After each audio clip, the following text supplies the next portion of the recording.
Oke teman-teman, kali ini saya akan kembali lagi yang membahas mengenai kabar terbaru dari Timnas Indonesia. Dan sesi ini pun saya akan membahas yang mengenai kabar dari Asian Games. Ya, memang sebenarnya saya bingung juga mau mengomentari apa, tetapi yang jelas ini akan menjadi masukan nanti bagaimana Timnas kedepannya.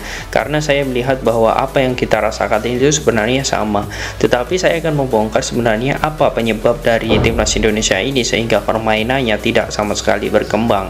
Dan di sini saya akan membongkarnya. Sebelum saya akan melanjutkan, saya akan menginfokan terlebih dahulu kepada kalian semua ya, bahwa kita itu berada di peringkat 3 saat ini, dan alhamdulillahnya kita masih untung bisa lolos menjadi 3 besar terbaik di peringkat grup. Karena di sini saya melihat untung saja ya, jika Afghanistan dan juga Suriah kemarin ikut, kita pun sangat tidak mungkin untuk bisa lolos ke 16 besar.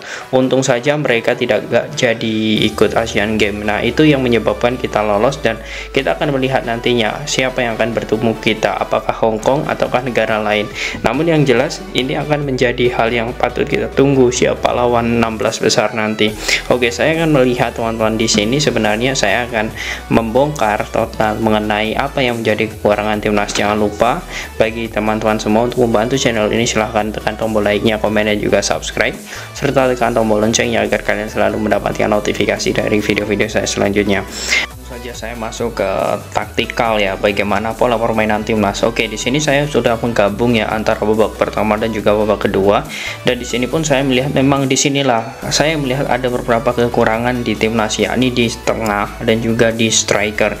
Nah, saya melihat di babak pertama itu Egy sama sekali tidak berkembang ya, apalagi Ramai Rumakik ya, ini sangat berbeda jauh ketika melawan Kyrgyzstan ya. Egy sama sekali geraknya dimatikan, dan memang Egy sama sekali tidak bisa membuka ruang.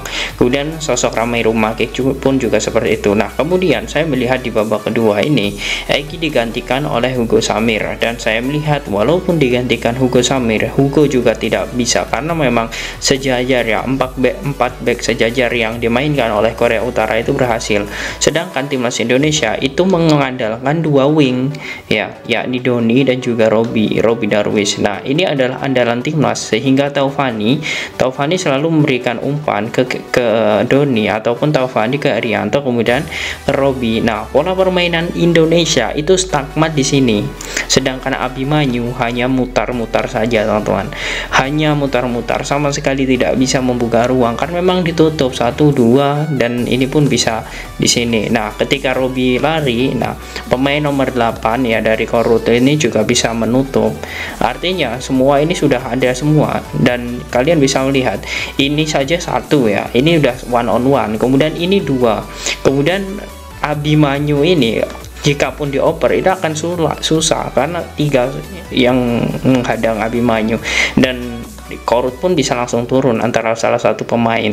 Nah, inilah Indonesia, permainannya selalu mutar seperti ini, dan ini memang sangat sulit sekali bagi siapapun ya. Maka dari itu sebenarnya pola strategi yang memang harus dirubah sebenarnya, tetapi ini kembali lagi kepada pelatih. Yang jelas Indonesia ini menurut saya penampilannya memang belum maksimal ya. Faktornya jelas banyak sekali, seperti persiapan, kemudian chemistry ini belum dapat. Sedangkan back timnas di situ ada Dewangga, kemudian Rido, dan juga Andi Satrio. Menurut saya ini juga sudah rapat di babak kedua.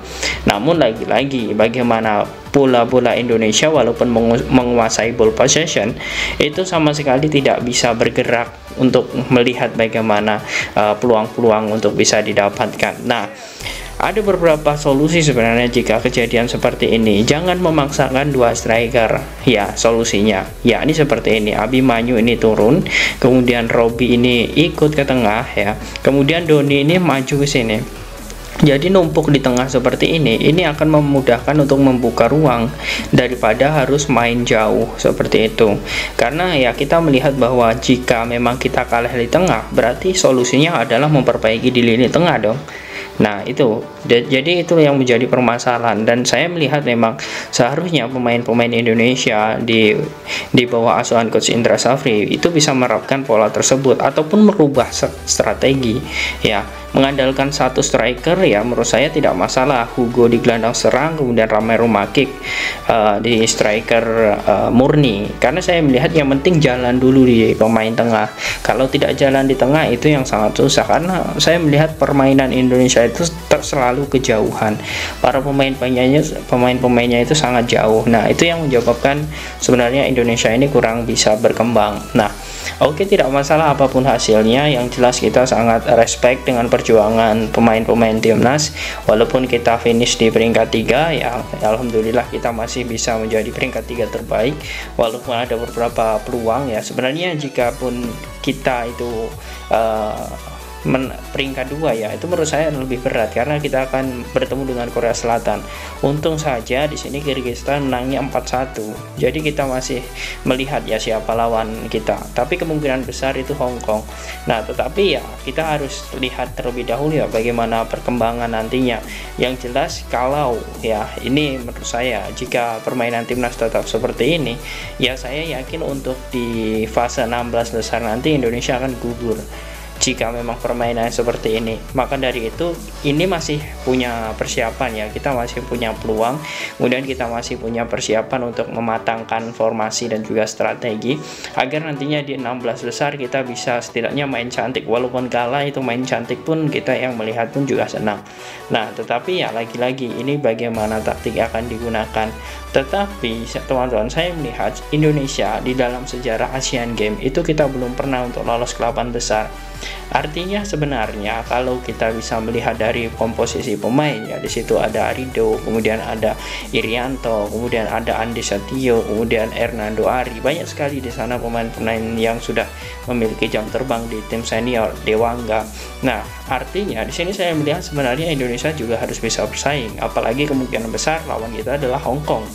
Nah, untuk melaju ke fase 16 besar selanjutnya dan juga lolos ke 8 besar, tentu ini akan menjadi tugas yang memang harus dilakukan Coach Indra Safri. Ya, kita harus menghargai ya dan juga memaklumi kekalahan ini memang hasil dari pembelajaran nantinya. Tetapi yang jelas apa yang menjadi PR itu juga harus dibenahi agar nantinya itu bisa menjadi bahan evaluasi ke depannya agar timnas Indonesia ini mampu berkembang. Secara taktikal oke lah, secara ball possession oke. Saya akui itu bagus, tapi penyelesaian akhir itu kan juga perlu.